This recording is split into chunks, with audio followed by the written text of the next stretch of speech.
네, 오늘은 디도서 세 번째 시간으로 입을 막고 어미 꾸짖으라라는 제목으로 함께 은혜를 나누기 원합니다. 지난 시간 우리는 바울이 디도를 그레데 섬에 남겨둔 이유에 대해서 말씀을 드렸습니다.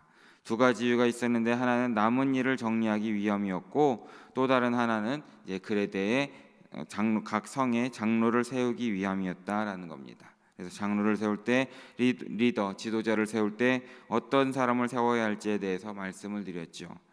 오늘 본문을 통해서 볼 때에는 이제 이 그레데 섬 안에 있는 거짓 교사들에 대해서 이야기를 합니다. 그래서 그들의 문제점이 무엇인지 또 그들을 엄히 꾸짖고 경계해야 한다라는 것을 가르쳐주고 있습니다. 그럼 그 사람들이 어떤 사람인지 우리 10절 말씀부터 함께 살펴보기 원합니다. 우리 10절 말씀을 함께 읽어봅니다. 불순종하고 헛된 말을 하며 속이는 자가 많은 중 할례파 가운데 특히 그러하니. 아멘. 여기 그들의 특징이 세 가지로 나타나 있습니다. 불순종하고 헛된 말을 하고 속이는 사람들이다라는 겁니다. 불순종한다라는 것은 1차적으로는 바울과 디도가 전한 복음에 복종하지 않았고 또한 교회의 질서나 교회의 권위에도 복종하지 않는 사람들이다라는 것을 이야기합니다. 또한 헛된 말을 하는 자들은 알맹이가 없고 의미 없고 내용 없는 말을 그냥 닥치는 대로 막말하면 짓거리는 사람들을 가리키는 것이죠. 또 속이는 자들이라는 것은 덕을 세우지 못할 뿐만 아니라 적극적으로 사람들을 그릇된 길로 이끄는 사람들을 말하는 것입니다. 터무니없는 말이나 허튼 소리를 믿게 하는 사람들이라는 것이죠. 그런데 본문을 보면 이 거짓 교사들이 특히 할례파 가운데 많았다라는 것입니다. 여기서 특히라는 것은 이런 문제를 일으키는 사람들 중에 할례파에 속한 사람이 정말 많았다라는 것이죠. 무엇입니까? 교회 밖의 사람들이 아니라 교회 안에 있는 사람들이 문제였다라는 것을 이야기해 주는 것입니다. 다양한 형태로 교회를 어렵게 하는 거짓 교사들이 있는데 그들은 사도 바울이 떠난 자리에서 자신들의 목소리를 높이려고 했던 사람들입니다. 이 사람들은 기도의 권위를 인정하지 않고 자신을 따르는 사람들을 만들려고 했다는 것이죠. 그리고 이 할례파는 할례를 고집하는 유대 출신의 그 그리스도인들을 표현하는 말입니다. 그레데 섬에는 유독 유대인이 많은 섬이었다라고 전해집니다. 그리고 그들 중에 일부가 예수님을 믿고 그리스도인으로 바뀐 것이죠. 하지만 이들의 선민 사상이라는 것은 뿌리 깊은 신앙심이었고 뿌리 깊은 자부심이었던 겁니다. 예수님을 믿고 그리스도인이 되긴 했지만 그 예수님은 엄연히 유대교의 믿음을 성취한 분으로서의 의미가 있었다라는 것입니다. 그래서 이 유대인들로서 이방인과의 선명한 차이를 두기 위해서 중요했던 것이 세 가지가 있었는데 안식일과 할례와 정결법이었습니다. 이 세 가지는 모두 예수 그리스도를 통해서 예수님께서 십자가에 달려 돌아가심으로 모든 것이 완성되었음을 우리는 말씀을 통해 깨닫고 있습니다. 하지만 여기에 있는 할례파 유대인들, 이 유대인 그리스도인들은 여전히 구약이 중요했던 것이고 구약의 이 모든 제도들이 문자적으로 지켜져야 한다라고 주장했던 사람들이었던 것이죠. 이방인들이 아브라함의 혈통적인 후손의 대열에 합류한 후에야 무엇으로? 바로 할례로 이렇게 해야 비로소 유대인의 후손으로 오신 그리스도의 사람이 될 수 있다라고 주장했던 것입니다. 그래서 이 바울은 이 지도자의 후보가 될 만한 사람들 가운데에도 불순종했고 헛된 말을 했고 속이는 사람이 참 많다. 그리고 그들은 안 된다라는 것을 분명하게 말하고 있으면서 이들은 절대 안 된다라는 것을 다시금 가르쳐주고 있는 것입니다. 그래서 이 바울은 이 거짓 교사들, 교회 안에 있는 거짓 교사들에 대해서 두 가지의 대응책을 제시하고 있는데 첫 번째가 11절에 나와 있습니다. 우리 11절 말씀을 함께 읽어보겠습니다. 그들의 입을 막을 것이라. 이런 자들이 더러운 이득을 취하려고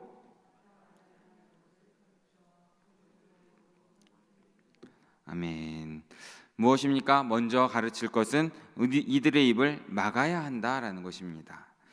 이 말을 직역하면 반드시 이들의 입을 막아야 하는 것인데 이 입을 막다라는 것을 단어는 에피스토미조라는 헬러어를 쓰고 있습니다. 이것을 직역하면 입 위에 무언가를 놓다라는 뜻을 가지고 있습니다. 그러니까 입에 재갈을 물린다라는 뜻이죠. 이것은 이들의 가르침이, 이 거짓 교사들의 가르침이 얼마나 어떻게 잘못되었는지를 바른 가르침을 통해서 할 말이 없게 만들어야 된다라는 뜻을 가지고 있습니다. 그러니까 9절에 보면은 바른 교훈으로 권면한다라는 표현이 있는데 이것과 동일한 말을 가지고 있습니다. 알아들을 수 있게 가르쳐서 돌이킬 수 있는 기회를 주라라는 뜻입니다. 그럼 거짓 교사들에게 왜 이렇게 해야 되는지 두 가지 이유를 또 말하고 있습니다. 첫 번째 이유가 11절 후반절에 있는데, 이런 자들이 더러운 이득을 취하려고 마땅하지 아니한 것을 가르쳤고 가정들을 온통 무너뜨렸다라는 것에 대해서 말하고 있습니다.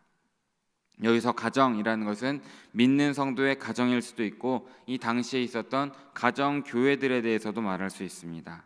그러니까 거짓 가르침 때문에 가정이 풍비박산이 되었을 수도 있고 가정 교회들이 무너졌다라는 말을 가지고 있는 것이죠. 이 무너뜨리다, 아나트레포라는 뜻은 이제 전복시키다, 파괴하다라는 아주 강한 뜻을 가지고 있습니다. 이것은 영적 폭력을 의미하는 단어지요. 이들은 왜 그렇게 가정을 파괴합니까? 더러운 이득을 취하기 위해서였다라는 겁니다. 더러운 이득을 취하기 위해서 가르쳐서는 안 될 것을 가르쳤고 그것으로 가정들을 온통 무너뜨리고 있었기 때문에 그들의 입을 막아라라는 것입니다. 그리고 두 번째로 말하는 것은 이제 12절에 나와 있습니다. 12절 말씀도 함께 읽어보겠습니다.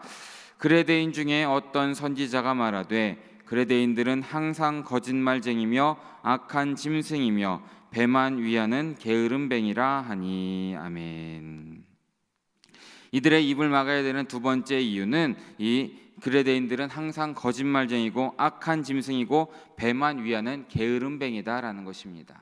이 말을 누가 했습니까? 어떤 선지자라고 되어 있는데 이 선지자는 주전 6세기에 살았던 이 에피메니데스라는 선지자라고 전해집니다. 이 사람은 동료들로부터 선지자고 기적을 행하는 사람이라고 높임을 받았지요. 이런 사람이 그레데인들에 대해서 이렇게 표현한 것입니다. 항상 거짓말쟁이, 악한 짐승, 배만 위하는 게으름뱅이라고 표현했던 것이죠. 이들은 거짓말을 잘한다는 것은 이미도 많이 알려져 있던 것입니다. 또한 악한 짐승이라는 것은 지독한 비난으로 그들의 본성이 정말 악한 짐승처럼 야생적이고 잔인하고 길들여지지 않은 사람들이다라고 표현하는 것입니다. 또한 이 배만 위하는 게으름뱅이는 그들의 욕망이 얼마나 큰지, 그들의 욕심이 얼마나 큰지에 대해서 가르쳐주는 것이죠. 진리를 아는 일에는 게으르지만 자기의 욕망을 채우는 일에는 아주 부지런한 거짓 교사들에 대해서 이야기하는 것입니다. 그렇기 때문에 이 이유 때문에라도 이 거짓 교사들의 입을 꾸짖고 입을 막아야 한다라고 가르쳐주고 있는 것입니다. 그리고 바울은 본문 13절에서 이런 평판이 정말 참되다라고 말하고 있는 것이 13절 절반절을 보면 이 증언이 참되다라고도 함께 이야기하는 것입니다. 그리고 이어서 바울은 이들이 만약 바른 교훈으로 권면했을 때 입을 다물지 않을 때에는 어떻게 해야 되는지 13절 후반절에 말하고 있습니다. 13절 후반절을 보면 그러므로 내가 그들을 엄히 꾸짖으라 이는 그들로 하여금 믿음을 온전하게 하고 라고 가르쳐주고 있지요. 앞에 나온 거짓 교사들의 특징과 이 가정을 온통 무너뜨리는 그들의 악행을 생각할 때 당연히 나와야 할 대책이 바로 엄히 꾸짖어야 한다라는 것입니다. 꾸짖어라. 말씀으로 거듭해서 권면해도 듣지 않을 때에는 과감하게 책망도 하고 꾸짖을 수 있어야 한다라는 것이죠. 무엇으로 그렇게 해야 됩니까? 바로 성경으로 가르쳐야 된다라는 것입니다. 성경 자체가 디모데후서 3장 16절 말씀을 보면 책망의 기능도 가지고 있는 것을 우리는 이미 말씀을 통해 깨닫고 있습니다. 그러기에 교회의 지도자들이 말씀으로 잘 준비되어 있다면 이 거짓 교사들을 죄로부터 돌이킬 수 있게 할 수 있다라는 것을 가르쳐주고 있는 것이죠. 그리고 이 꾸짖음이 아무리 엄할지라도 이 목적은 고치고 깨우쳐서 온전하게 하도록 해야 된다라는 것에 대해서 말해주고 있는 것입니다. 바울도 그렇게 했던 사람입니다. 바울은 참으로 온유한 사람이라는 것을 우리는 알고 있습니다. 하지만 이 바울은 거짓 가르침, 그릇된 가르침에 대해서는 단호하게 말했던 적이 있습니다. 갈라디아서 4장 20절 말씀을 보면 내가 이제라도 너희와 함께 있어 내 언성을 높이려 함은 너희에 대하여 의혹이 있기 때문이다 라고 말씀한 적이 있습니다. 이 믿음의 자식들이 진리 아닌 것으로 돌이키는 것을 보고 권면을 했는데, 만약 그래도 듣지 않을 때에는 이제는 내가 찾아가서 너희에게 화를 낼 것이다 라고 말하고 있는 것입니다. 이렇게 날카롭게 엄히 꾸짖어야 하는 이유 혹은 목적이 있었습니다. 이것을 두 가지로 또 말하고 있는데, 13절 후반절을 보면 그들로 하여금 먼저 믿음을 온전하게 하기 위해서 이렇게 말하고 있습니다. 여기서 믿음이라는 단어에는 정관사가 붙어 있어서 그 믿음이라고 읽어야 됩니다. 그러니까 이것은 일반적인 그 믿음이 아니라 바른 기독교 신앙, 바른 기독교의 교리, 그리고 참된 복음에 대해서 말하는 것입니다. 그러니까 왜 거짓 교사들을 책망하고 꾸짖어야 됩니까? 바로 믿음을 바로 잡아주기 위해서 그렇게 해야 한다라는 것입니다. 병든 믿음을 고쳐서 건강한 믿음으로 회복하도록 도와주기 위해서 엄히 꾸짖어야 함을 기억하시기 바랍니다. 그리고 두 번째 그 이유에 대해서 14절에 나와 있습니다. 우리 14절 말씀은 함께 읽어보겠습니다. 유대인의 허탄한 이야기와 아멘. 이 유대인의 허탄한 이야기, 또 진리를 배반하는 사람들의 명령을 따르지 않게 하기 위해서입니다. 이 그들이 어떻게 병든 믿음을 갖게 되었는지에 대해서 먼저 이야기해 주는 것이죠. 이들은 유대인의 허탄한 이야기를 쫓았다라는 것입니다. 이것은 유대인의 신화인데 구약 성경의 이야기들을 이제 환상적으로 교묘하게 꾸며낸 그런 이야기들을 이야기하고 있습니다. 또 이 진리를 배반하는 사람들의 명령이란 표현은 예수 그리스도의 온전한 복음에서 나온 명령과 대조되는 거짓된 가르침에 대해서 말하는 것이죠. 예수님을 통해서 완성된 율법의 가르침이 아니라 유대주의에 젖은 할례파들이 만든 그런 율법에 대해서 말하는 것입니다. 그래서 바울은 이 거짓 교사들의 실체를 좀 더 적나라하게 15절과 16절에서 가르쳐주고 있습니다. 이 10절에서 시작하여서 점차 거짓 교사들에 대한 이 묘사가 더 구체적으로 우리에게 말해주고 있습니다.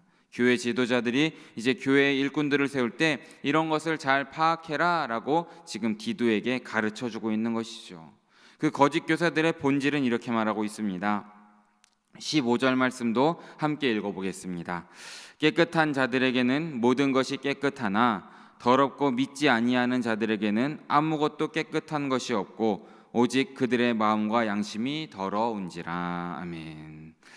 이것에 대해서는 무엇을 가르쳤냐? 우리가 말씀을 볼 때 그 정결법에 대해서 주장했던 것으로 보입니다. 그래서 이 거짓 교사들은 부정한 음식이나 부정한 물건을 만지면 그들도 부정해지고, 또 깨끗한 것을 먹거나 만질 때 자신들도 깨끗해진다라고 생각했던 것이죠. 하지만 바울은 디모데전서 4장 4절에서 하나님께서 지으신 모든 것이 선하매라고 말씀해 주고 있습니다. 그러니까 중요한 것은 외적인 것이 아니라 그것들을 다루는 마음에 있다라는 것입니다. 사람의 마음의 문제라는 것이죠. 자기의 속은 온갖 거짓된 것과 욕심이 가득한데 겉으로만 금욕적인 생활을 한다고 해서 깨끗해지지는 않는다라는 것을 가르쳐주고 있습니다. 여기서 마음과 양심이 더러워진 사람들에 대해서는 진리를 배반하고 거슬러 말하는 사람들을 두루두루 말하는 것입니다. 그러니까 그들이 겉으로 주장하기에는 깨끗한 삶을 살자라고 주장은 하지만 실제로 그들의 마음은 아주 더러워진 사람들이다라는 것을 돌려서 말하고 있는 것이죠. 본문 11절에도 보면 이들은 더러운 이득을 취하려는 자들이었고 남의 가정이야 파괴되든 말든 상관하지 않던 사람들이었고 악한 짐승 같은 사람들이다라는 것을 우리에게 가르쳐주고 있습니다. 이런 사람들이 먹을 때 손을 깨끗이 씻거나 그것을 통해서 깨끗한 사람이 되는 것이 아니라는 것이죠. 음식이나 물건을 통해서 죄가 없어지거나 마음이 깨끗해지지 않는 사람들이다라는 것을 다시 한번 우리에게 가르쳐주고 있는 것입니다. 또한 이 그레데 섬의 거짓 교사들의 실상 또한 16절에 나와 있습니다. 우리 16절 말씀도 함께 읽어보겠습니다. 그들이 하나님을 시인하나 행위로는 부인하니 가증한 자요 복종하지 아니하는 자요 모든 선한 일을 버리는 자니라. 아멘. 이 거짓 교사들은 유대인 그리스도인들이었다라고 말씀을 드렸습니다. 이들은 입으로 하나님을 시인했던 사람들입니다. 이것은 이제 하나님을 안다고 고백했던 사람들입니다. 하지만 이들의 행위, 이들의 행동은 이 모든 것을 다 부정했던 것이다 라고 이야기하는 것입니다. 이것은 예수 그리스도를 부인한 것과도 똑같다라는 것에 대해서 다시 가르쳐주고 있습니다. 사랑하는 여러분, 진짜 예수님을 믿지 않을지라도 입술로는 말을 할 수 있다라는 것입니다. 하지만 그 믿음이 참 믿음인지 그렇지 않은지에 대해서는 그 사람이 맺은 열매로 우리는 알게 되는 것입니다. 은혜로 변화된 마음과 양심인지 어떤 것인지 정말 아닌지는 열매가 말해주는 것입니다. 그런데 이들 거짓 교사들의 열매는 가증했었고 복종하지 않았고 모든 선한 일을 버렸다라는 것에 대해서 우리에게 가르쳐주고 있는 것입니다. 특별히 이 모든 선한 일을 버렸다라는 표현을 보면 거짓 교사들은 삶의 방식 그 모든 자체가, 삶의 행위 자체가 매사에 하나님을 거슬렀고 진리를 배반했고 또 자기중심적이었다라는 것에 대해서 표현하는 것입니다. 하나님을 안다라고 고백은 했지만 하나님의 말씀에는 불순종했고, 하나님을 안다라고 고백은 했지만 선한 일을 하는 데에는 아무런 쓸모가 없었다라는 것입니다.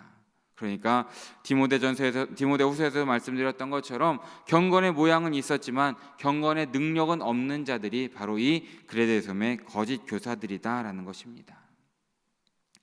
바울은 맨 처음 이 10절에서 불순종하고라는 말로 시작을 하였습니다. 이 거짓 교사들을 불순종하는 사람들로 표현을 했는데 오늘 마지막인 16절 말씀에서도 복종하지 않은 사람들이다라고 표현하는 것으로 끝마치고 있다라는 것을 보게 됩니다.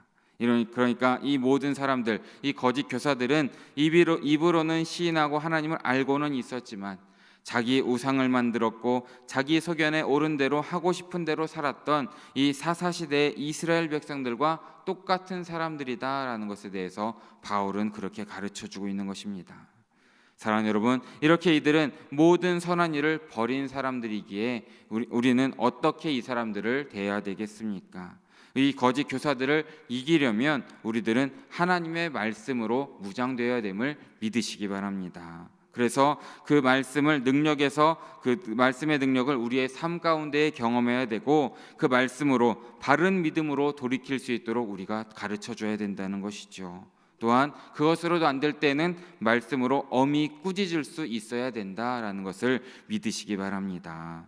불법을 행하는 자들, 이 선한 일을 버리는 자들에 맞서서 구원의 열매, 선하고 거룩하고 의로운 열매들을 말씀을 통해서 맺어 가시기를 진심으로 바라겠습니다. 사랑하는 성도님들, 오늘 하루의 삶 가운데에 말씀의 능력을 기억하시고 말씀을 마음판에 새기시면서 말씀을 통해서 변화되시는 우리 영일의 성도님들 모두 되시길 진심으로 바랍니다. 그러므로 하나님을 입으로도 시인하시고 우리의 삶으로도 주님의 거룩한 백성임을 드러내시는 우리 사랑하는 성도님들 모두 되시기를 진심으로 바라고 축원합니다. 함께 기도하겠습니다.